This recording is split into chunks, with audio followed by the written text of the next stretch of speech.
안녕하세요. 따뜻한 책 한 잔입니다. 이 세상 사람들은 외향인과 내향인이 약 50대 50의 비율로 존재한다고 합니다. 그런데 오랜 기간 동안 외향적인 사람들이 사회적으로 더 성공할 가능성이 높다는 인식이 지배적이었습니다.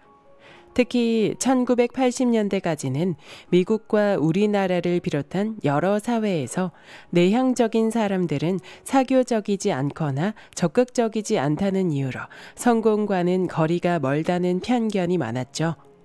하지만 2000년대 이후 내향성에 대한 연구가 활발해지면서 내향인들의 강점이 조명되기 시작했습니다. 이제는 내향적인 성격도 리더십과 성공을 가능하게 하는 중요한 자질이라고 주목받고 있습니다. 마이클 벡틀의 책 내향인만의 무기에서는 진정한 강자는 요란하지 않다라는 메시지를 통해 내향인들이 오히려 자신의 고요하지만 강인한 힘을 통해 성공할 수 있음을 강조합니다. 오늘 영상에서는 내향적인 성격을 가진 사람들이 어떻게 자신만의 강점을 활용하여 성공할 수 있는지 그 비결을 알아보겠습니다. 지금부터 책 속으로 들어가 보겠습니다. 당신은 어디에서 에너지를 얻는가? 사람들은 외향적인 사람들의 특징은 알고 있었지만 내향적인 사람이 어떤지는 잘 파악하지 못하고 있었다. 원래 대중이 내향적인 사람을 바라보는 시선은 하나뿐이었다. 자신에 대한 생각에 자주 빠지는 사람. 그러나 인간이란 여러 특성을 고유하게 조합한 결과이기 때문에 내향적인 사람을 조용한 사람으로, 외향적인 사람을 시끄러운 사람으로 단순히 분류할 수는 없다. 이런 고정관념은 우리에게 아무런 도움이 되지 않는다. 차이점은 에너지를 끌어오는 원천이 무엇인지에 있다. 외향적인 사람은 외부를 향해 집중할 때 에너지를 얻으며 깊이 생각하기보다는 행동하기를 선호한다. 이들은 혼자 너무 많은 시간을 보내면 에너지가 고갈된다. 반면에 내향적인 사람은 내부에 집중하며 충전을 위한 혼자만의 시간이 필요하다.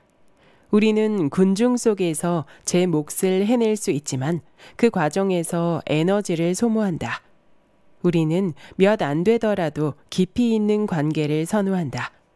어느 쪽이 당신과 비슷하게 들리는가? 내향적인 사람을 향해 무의식적 편견을 가지고 있는 자는 누군가 지적해주지 않는 한 자신이 속설을 믿고 있음을 인지하지 못한다. 게다가 아직 잘 알려지지 않은 진실을 간과해 내향적인 사람의 강점을 미처 활용하지 못하기도 한다. 심지어 내향적인 사람 역시 자신의 강점을 제대로 못 보고 놓칠 수 있다. 특히 무의식적 편견이 만연한 환경에서 지내왔다면 말이다. 우리는 우리 자신에게 진실을 거듭 상기시킴으로써 우리가 발휘할 수 있는 강점을 확실하게 인식해야 할 것이다. 내향적인 사람이 자신과 서로를 정확히 바라볼 때, 그래서 잘못된 통념에 맞서 진실에 힘을 실어줄 때 모두가 행복해질 수 있다. 그때가 오면 내향적인 사람은 비로소 영향력을 발휘할 기반을 갖게 될 것이다. 내향인과 외향인의 차이점. 내향적인 사람은 소수의 사람들과 친밀한 관계를 맺거나 혼자 있는 것을 좋아한다. 그리고 사색을 즐긴다. 외향적인 사람은 많은 사람과 관계 맺기를 좋아하며 말하기를 즐긴다. 내향적인 사람은 말을 하기보다 듣는 경우가 많다. 외향적인 사람은 말을 듣기보다 하는 경우가 많다. 양측 모두 말하기와 듣기를 다 잘할 수 있는데도 그렇다. 내향적인 사람은 생각을 통해 견해를 형성한다. 외향적인 사람은 대화를 통해 견해를 형성한다. 내향적인 사람은 혼자 있을 때 에너지를 얻는다. 외향적인 사람은 사회적 상호작용을 하며 에너지를 얻는다. 내향적인 사람은 겉으로는 조용하지만 머릿속은 시끌벅적하다. 외향적인 사람은 사교적이며 생각보다 관계에 더 집중한다. 내향적인 사람은 일반적으로 변화를 싫어한다. 외향적인 사람은 변화에 아무런 반감이 없다. 내향적인 사람은 자신이 잘 알고 신뢰하는 사람에게만 사적인 이야기를 한다. 외향적인 사람은 그 누구와도 사적인 이야기를 나눌 수 있다.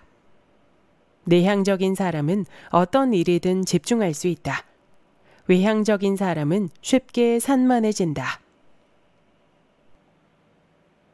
에너지 절전 모드를 사용하라.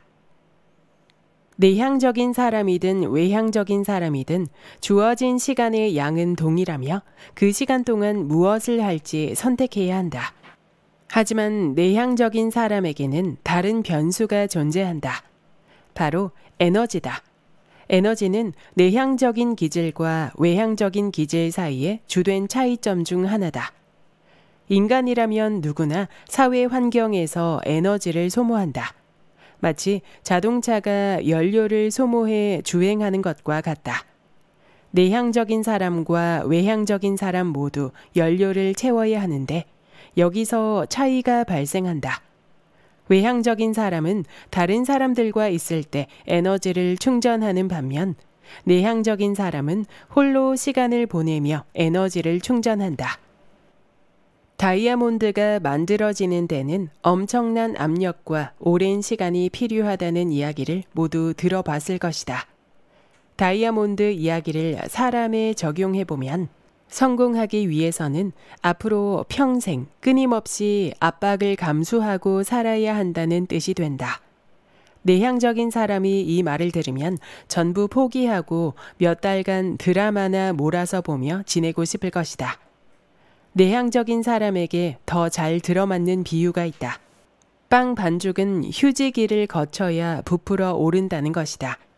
휴지기 없이 급하게 빵을 만들려다가는 부드럽고 따뜻한 사워도우 빵이 아니라 거대하고 빽빽한 크래커가 만들어질 뿐이다. 직관에 반하는 것처럼 들리겠지만 내향적인 사람에게 휴식은 생명이나 다름없다. 휴식은 뭔가 할 수 있는 시간에 게으름을 피우고 비생산적인 활동을 하는 게 아니다. 휴식은 우리가 성공하는 데 필요한 에너지의 원천 그 자체다. 그렇다면 휴식이야말로 최우선 순위가 돼야 한다. 사회에서 살아남기 위해 내향적인 사람이 외향적인 척하는 게 비생산적인 이유가 여기에 있다. 외향적인 사람의 행동이나 태도만 따라한다고 되는 게 아니고 그들의 에너지까지 모방해야 하는데 우리가 그렇게 했다간 에너지가 모조리 고갈되고 말 것이다. 내향적인 사람에게 에너지 관리는 선택사항이 아니라 살아남고 성공하는데 굉장히 중요한 요소다. 방전된 에너지 재충전하는 법. 다른 사람과 상호작용할 때마다 우리는 에너지를 소모한다. 대면으로든 원격으로든 끊임없이 소통이 필요한 직군에 속한 경우라면 결국 에너지가 바닥나고 말 것이다. 끊임없이 일이 들이닥치는 공장 직원이든 걸려오는 전화를 못 본 채 할 수 없는 개인 사업자든 모두 똑같다. 에너지가 부족하다는 건 최대한 빨리 에너지를 다시 충전해야 한다는 뜻이다. 길게 휴식을 취할 때도 있고 몇 분만 쉬어야 할 때도 있을 것이다. 내향적인 사람이 특히 지칠 때는 사교 모임이나 컨퍼런스에 참석할 때다. 에너지 충전이 필요하면 잠시 화장실에서 휴식을 취해도 되고 바깥에서 몇 분 정도 시간을 보내다 돌아와도 된다. 예를 들어 컨퍼런스에서는 세션 간 휴식 시간이 주어질 때 참석자들은 대부분 서로 이야기를 나누며 시간을 보낸다. 반면 내향적인 사람은 휴식 시간을 다른 방식으로 보낼 수 있다. 대화에 참여하지 않기 위해 일부러 사람들 사이를 걸어 다니는 것이다.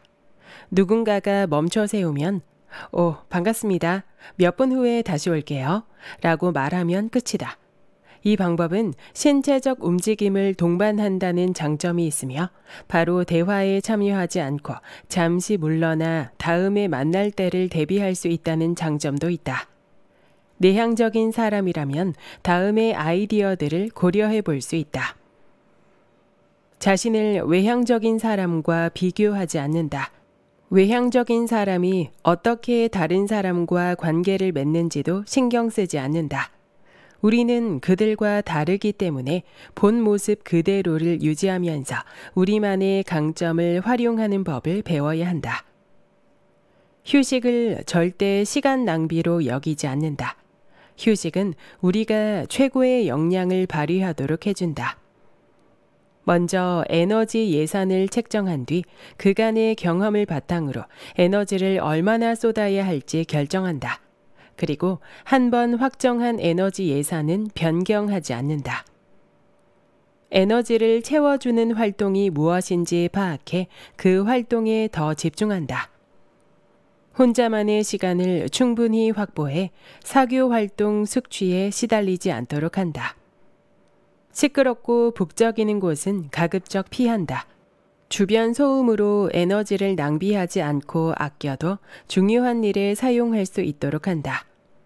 늦은 시간까지 집에 들어가지 못하는 날은 하루를 늦게 시작한다. 하루를 일찍 시작한 날은 집에 일찍 들어간다. 가능한 한 개인적인 대화를 통해 업무를 처리하고 대규모 회의는 되도록 지양한다. 회의를 주최해야 하는 상황이라면 언제 어디서 얼마나 오래 진행할지를 직접 결정해 남들의 선택에 휘둘리지 않도록 한다. 저녁에는 전화를 받거나 이메일을 확인하는 등의 업무를 하지 않는다. 다음 날을 위해 재충전할 시간을 확보해야 한다. 에너지가 줄어들고 있다는 걸 느끼면 사교 모임에서 일찍 벗어나 에너지를 유지한다. 어차피 아무도 눈치채지 못한다. 외향적인 사람의 방식으로 에너지를 얻으려고 하지 말라.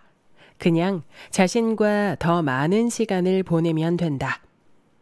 더 자주 거절하는 법을 배우라. 일정의 휴식 시간과 여유 시간을 더 많이 확보하라. 에너지를 불어넣는 일을 더 많이 하라. 내향적인 사람들과 어울리며 시간을 보내라. 미리 사교활동 에너지 예산을 책정해 에너지를 과도하게 사용하지 않도록 하라. 어떤 선택은 당신의 삶에 에너지를 더하는 반면 어떤 선택은 에너지를 고갈시킬 것이다. 생산성 향상에만 도움이 되는 선택을 하면 할 일 목록에 더 많은 항목들의 완료 체크를 할 수야 있겠지만 인생의 큰 그림을 변화시키기는 어려울 것이다. 의미 없는 체크 표시는 참가상이나 다름없다. 그럴싸해 보이지만 아무도 신경 쓰지 않으며 영향력도 전혀 없다. 내향적인 사람이 에너지를 필요로 하는 건 단지 비축해두고 싶어서가 아니다. 타인의 삶에 변화를 일으키기 위해 에너지를 모으는 것이다. 월트 디즈니는 이렇게 말했다. 그저 돈을 벌고 싶어서 영화를 만드는 게 아니에요. 영화를 더 많이 만들기 위해 돈을 버는 거죠. 에너지 관리는 평생의 여정이다.